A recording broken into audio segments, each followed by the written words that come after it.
बॉलीवुड के दिग्गज कलाकार नसरुद्दीन शाह को लोग उनकी बेहतरीन एक्टिंग के साथ साथ हिंदी सिनेमा को एक अलग मोड़ देने के लिए भी जानते हैं। तो वहीं अब वो भले ही कम फिल्में करते हैं, लेकिन उम्र के इस पड़ाव पर भी वो अपनी एक्टिंग से नई पीढ़ियों को ये सिखा रहे हैं कि उम्र का आपके टैलेंट से कोई लेना देना नहीं है।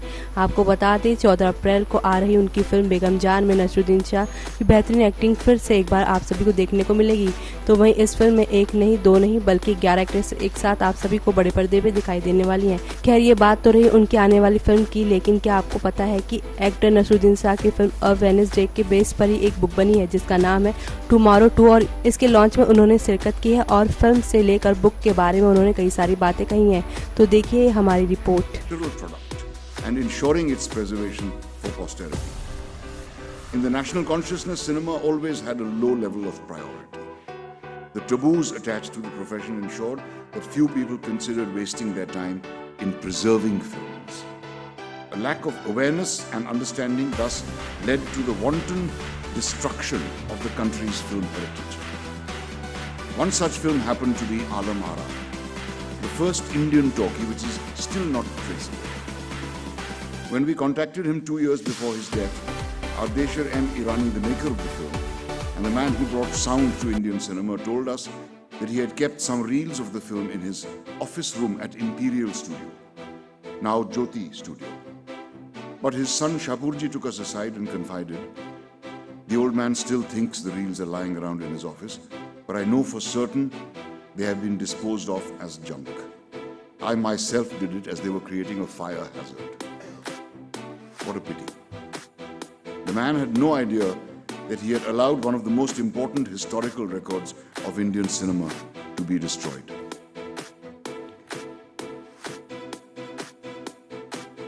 As a footnote, I want to mention that when I was in Nasik recently, this is in 2012, for the shooting of Celluloid Man, I discovered that the Falke house no longer existed.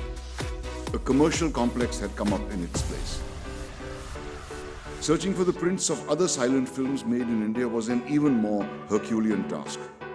It was a great adventure to visit the remote corners of the country to hunt for films. They were quite literally scattered around, turning up in such odd places as cowsheds and godowns belonging to owners of grocery shops.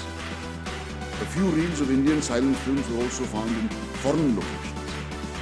Somehow, we managed to locate about 10 of the 1,500 silent feature films made in this country between 1913 and 1932. Most of Falke's family members and heirs we met in our search were happy to collaborate with us. Often they helped us collect films and supplied information we needed. Yet there were bitter encounters as well. Sometimes doors were shut in our faces and we were told to get lost. Don't even utter the word film in this house.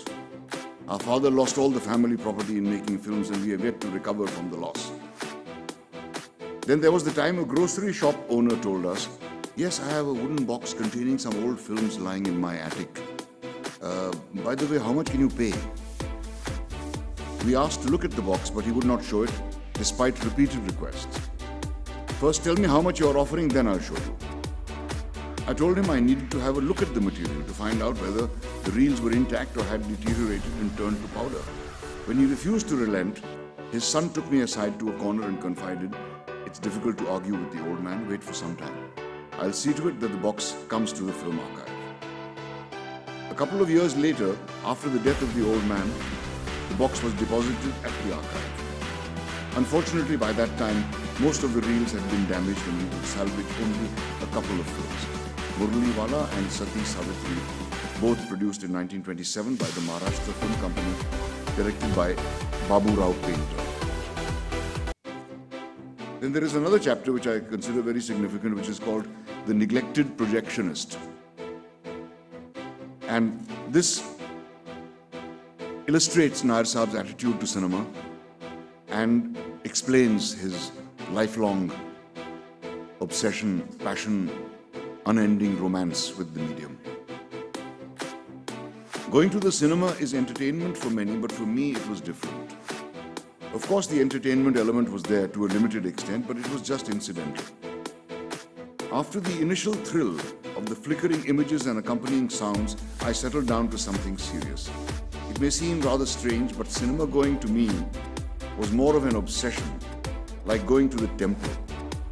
And watching films on the big screen in a darkened hall was a spiritual experience. It hardly mattered whether the film was a mythological, historical, social, comedy or thriller. Being a dedicated archivist, I hold the view that every film, good, bad or indifferent, even Vinod Chopra's films, has its place in cinema history. As for value judgments, I would rather leave them to posterity. Puritans and critics of cinema may not appreciate my stand. Associating cinema halls with places of worship may sound outrageous to some, but I feel differently. This may be why I took the decision to ask viewers entering the National Film Archive in Pune to leave their shoes and chappals outside. Naturally, one expects the same kind of reverence from one's fellow viewers. Pioneer showman J.F. Madan set the ball rolling by setting up the first chain of movie theatres in this country. By the mid-1920s, his company Madan Theatres owned about 170 cinemas all over the country and accounted for nearly half the national box office collections. He named his cinemas movie palaces. Palaces are normally the abodes of royalty, the exclusive domain of the privileged few, the lucky ones. But movie palaces are meant for the common man. तो सुना आपने नसरुद्दीन शाह ने क्या कहा। Next 9 news से जुही राय की report. Subscribe now to receive new updates, reviews and news.